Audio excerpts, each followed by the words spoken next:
Patrick, first of all, do you think IS is ultimately much more of a threat than al-Qaeda? Oh, much more of a threat, yes. It's far bigger by a factor of 100 or more. It's much better organized. Al-Qaeda was always a sort of ragbag of people, was never much of an organization. Although when it was demonized after 9/11, the appearance was given that it was a sort of well-structured group. But it's very different from ISIS, which is truly dangerous and better organized and more experienced. Do you think it's fair to say that the West created Islamic State?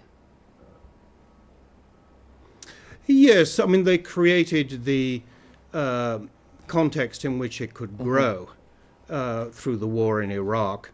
And then they did something very specific in 2011 that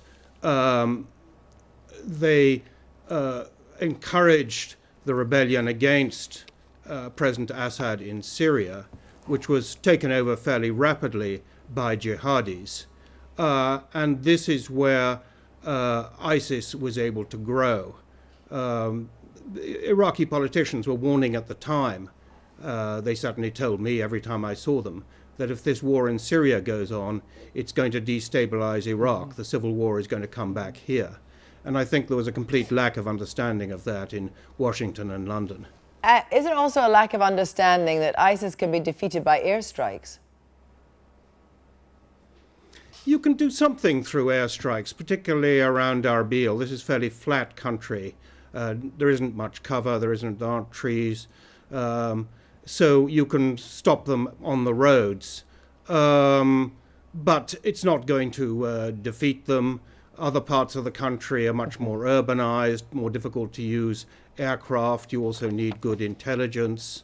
In 2003, American aircraft were very active in this area, and then they had forward air observers with radios calling in airstrikes from overhead. That works fairly effectively. But ISIS is very well organized. Its fighters are very fanatical.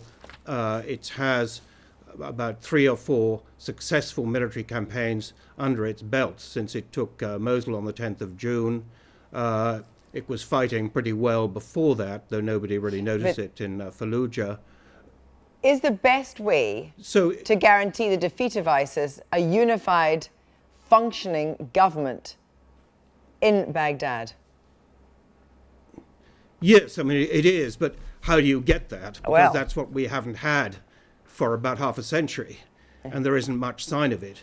In Baghdad, people say, well, and Washington has encouraged them to have an inclusive government, will include some Sunni who we didn't share power with before.